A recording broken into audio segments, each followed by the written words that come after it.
Again, it's a big pleasure to be here. Thank you, Dr. Rosanna, for the introduction. Thank you for the organizing committee for the invitation to be here. So just to make it more comfortable, I would like this to feel like a conversation that we are having. So I'll be talking here. I don't have any slides, so don't be surprised. I don't have anything. But just for us to feel more comfortable, I'll explain a little bit more of what I do at Bayer in the moment, just to set the framework, because the theme of our conversation today is what's the space of women in the private sector, right? So I think that if I can help you understand, what is my role at Bayer, you'll understand when I tell you my story, what's the journey and what are the challenges and other things, right? So currently at Bayer, so I started my career in the private sector at Monsanto, but Monsanto was purchased by Bayer very recently, right? So we are now actually part of Bayer. So currently my job at the company is to lead. I have a team of scientists that work with me, breeders, and I lead them. And we are together. We are responsible for developing populations. Working, we develop the first breeding populations that will then go through all the process of breeding for tropical and subtropical regions of the globe. So we work for developing populations for Brazil, for Mexico, for Africa, and for Asia. So the reason why I'm telling you this is throughout my career at Monsanto and then Bayer, I have gone through, all the steps that are expected in a private company. So you start, I don't know, as a scientist, as a breeder, if you're coming out of the university, coming out of your Ph.D. or your doctorate, you get this role where you're going to be a scientist, you're going to be a breeder, and then in private companies, you have the opportunity to develop your career and do other things and be in different areas and lead a team of people and expand your responsibilities. And all of those things are, very, it's inspiring, because you are working and you see that you have something that you can achieve, and it gets really, exciting, and you want to do this, and it's, it's wonderful as career opportunity. It's a wonderful place to be. However, it's very tough, right? So, and as I go, because my plan is to tell you a little bit of my story. So I hope that, looking at me as an example, in the end, that you feel inspired as well, and maybe we can all learn from my mistakes, and we can do things better and help build an environment that is more friendly to women, right? So when I was thinking about this presentation, the theme that I the title that I thought for this presentation was career evolution for women scientists in the private sector, and what's our role, each one of us that is hearing this live here, what's our role in building an environment that is truly inclusive to women, right? And the reason why I chose this is because I think what we're trying to do here today is to answer a question, right? And the question that we have is, what is the space of women in the private sector? And in my mind, the answer to this question should be very simple, right? It should be any space that any woman desire to be. And it should depend only on your wish to be here or there, to do this or that. But the reality is that things are not as simple as that. because there are things that happen in our environment, in our society, that really can have an impact on how women progress in their careers, in not only in the private sector, all right, anywhere really. So if you indulge me, I will tell you a little bit about my own story in the minutes that we have together. And again, hoping that you feel inspired, that you come up with many questions, and we have a very fun roundtable in the end. I have two other colleagues that are going to speak after me, and I'm sure that at the end of the talks of the three of us, you will have different perspectives on the same topic, and we're going to have a lot of fun in the end discussing, right? Growing up, so I'll go tell you about me a little bit, but again, just as an example, right? So growing up, my dad is actually a scientist himself. So he is a rice breeder with many years of experience. He works in the public sector. He works at EMBRAPA. So watching him growing up would always make my eyes, sparkle, because I really enjoyed looking at him do his job. It seemed so much fun. So he had, these problems to solve, and he used to talk about it at home, and he was, joining, conferences and speaking at those conferences, and thinking about how he would collect money for his next research project. And looking at that, I felt like it was, a very interesting place to be, and I always wanted to do that. And at home, my parents would always tell me, you go and you do your thing, you go and you study, you get your degrees. If that's what you want to do, you can do anything you want after that, right? So they always encouraged me to go after what I wanted. So I think those two things defined my decision in terms of which career I wanted to follow and what I wanted to do in terms of, my professional life. So never I thought that I couldn't get anything, like at home, that was not the message, right? So it shaped me in a way where, honestly, I got into my my master's, my PhD, and then when I joined Monsanto, when I joined the private sector, I'll be 100% honest with all of you. I never thought of being. I never thought that being a woman would be a problem, or it would limit me in any way. So I was, very courageous and brave. Okay, I'll do this. But then, things start, as life progresses, I started to feel that maybe there was something that could be better, right? So I, as I mentioned to you, I started my career as a breeder, and I was doing my thing, being a scientist. But then, as I started to progress, as I started to, when I occupied my first leadership role, that's when it started to hit me. I remember, because that's when I started to be in these meetings, like in the corporate universe, we have a lot of meetings. And many of those meetings are very important. They're places where people sit down to make decisions and talk about, serious things like, hey, we're going to do this with that purpose because it's going to become a product, and it's very important.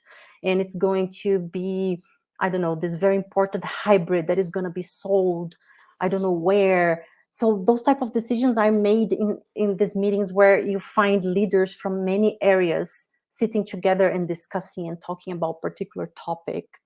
So when I first started to join those meetings, I started realizing, that the number of women in those rooms was much, much lower than the number of men sitting there. There was more than one opportunity where I was sitting on one of those meetings and I would look around and there was just me and another woman sitting next to me, and then the rest was like 10 men discussing the topic. And as I started to be more involved with those, in that universe, I started to notice that the lack of, the lack of women in those discussion forums, they actually had some sort of impact, because the way men approach problems are completely different from the way that women approach problems, right? So if the room is filled with men, then the way that the problem is going to be solved is more restricted, right? So we have less options. Because I remember sometimes feeling like my opinion was so different from the rest that maybe I was wrong. I was like questioning myself. And then as I started to mature, that's the realization that I came to, is that the mindset, the way that men think is really different from the way women think. And is one better than the other? No, not at all. What I'm trying to say is that having different points of view is very, very important, because you start to see problems on different perspectives, and it opens your mind, and you find solutions that are more interesting, more, I don't know, feasible. They make more sense. And as I started to realize those things, I started to get more involved with programs and initiatives that the company offers, to empower women and increase the participation of women in all areas of the company, really. And just a small parenthesis. All big companies, and I am from Bayer. Esther, that you're going to listen to next, is also from Bayer. Megan, who's going to speak next, is from Corteva. And I am sure you're going to hear the same thing from the three of us. Private companies these days, they have very, very strong programs, internal programs that help women develop. And why do private companies do that? And those programs are very strong. They have very big influence, and they're very impactful within the environment of the company. And why do big companies do that? Is because they know there are studies from Harvard, that state that having a more diverse environment is very good for business. We're very big on talking about women here, right? But all companies, and I know this for sure, they're very aware of how important it is to empower and help women progress, but not only women, the LGBT community, the trans community. There's also a concern about race.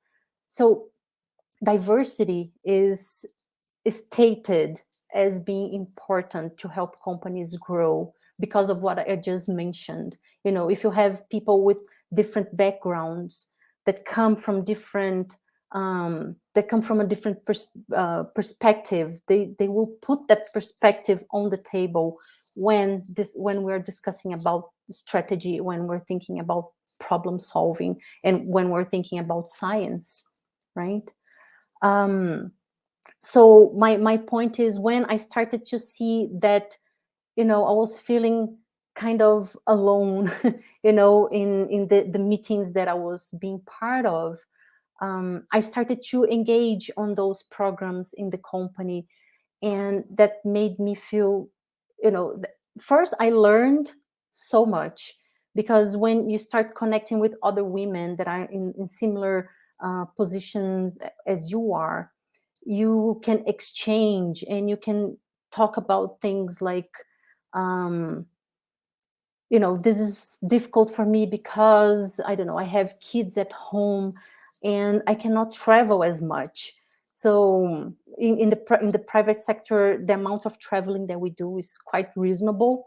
Normally, we're very global. We need to travel across the globe to other countries.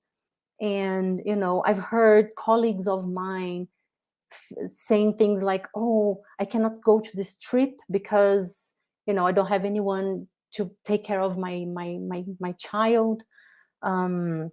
So I'll be missing that opportunity. So and it's really a missed opportunity, right? So that those little struggles, they can have an impact on women's careers, right? And things like, oh, something very that we talk a lot, and it's very clear. There's even a name for that, the imposter syndrome. So we talk about that as well. So when we have the opportunity to apply to a position, right, to join a company or a position internally to get a promotion, for instance, there's I don't know how many of you have ever looked at those job postings from private companies. There's always a description, right, of what's expected for the person that is going to be occupying that job. So the description normally has like a lot of things that are needed. I don't know, PhD, X number of years of experience, no programming. You need to know how to use R. You need to know coding. You need to know quantitative genetics. You need to know this and that. So there's a big list of things. And it's also, it has been stated, it's known that when women look at those job descriptions, they normally say, I don't think I'm prepared. It's too much. No, maybe, I need to study a little bit more, and then I'll apply to a role like this. Men are normally more confident, right? So they look at the job description. If they know for sure that they can do 2 of those 10 things that are listed there, they will go and apply. They'll give it a try. So women normally don't try, they don't do it. So what those programs within companies do is to help women overcome those things, so the fear of applying to a job because we feel like we're not ready, and just giving it a try. And it makes such a big difference, right? So the message that I wanted to give you here on this kind of first part of my talk is, it is challenging. Yes, it is. Are there things that that kind of can prevent women from progressing? Yes, there are. But I see, and that's very clear, that companies are making such an important effort to help women. And one of the reasons why I'm so happy to be here is because I would like all of you, I know there's people watching this that are, at their PhDs and starting to think about, what am I going to do next? What are my options? I can tell you from my own experience that being in the private sector will, it has a lot of advantages, and you can be sure that you're going to be taken care of, you're going to have your opportunities, and that the companies are looking at what's at diversity and what's important for women, and really, really honestly helping women to grow. So to finish my talk, I would like to go back into our problem question here, which is, what's the real space of women in the private sector?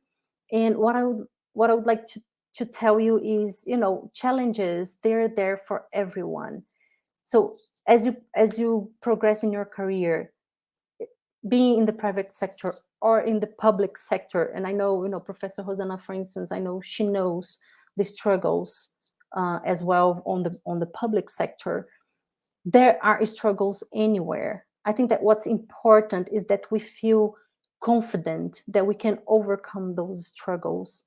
We feel confident that we can rely on each other, rely on other women to talk about what's being difficult, what's not working, and we can be example to others. So one of the reasons why I'm so happy to be here is because it's been a wish of mine to talk to young scientists and let you all know that there are no limits if you are willing to go where you want to go, right? Be sure that you can do it. Don't second guess yourself, and believe that you can do it. So any of you, if you go into any private company and you see job postings and you see that list of 10 things that you should have, don't be afraid to go and apply. Do it, because I am sure you're going to be successful, right? So I have, Katiani, can you please put up the slide? I would like to leave here a slide with my contact.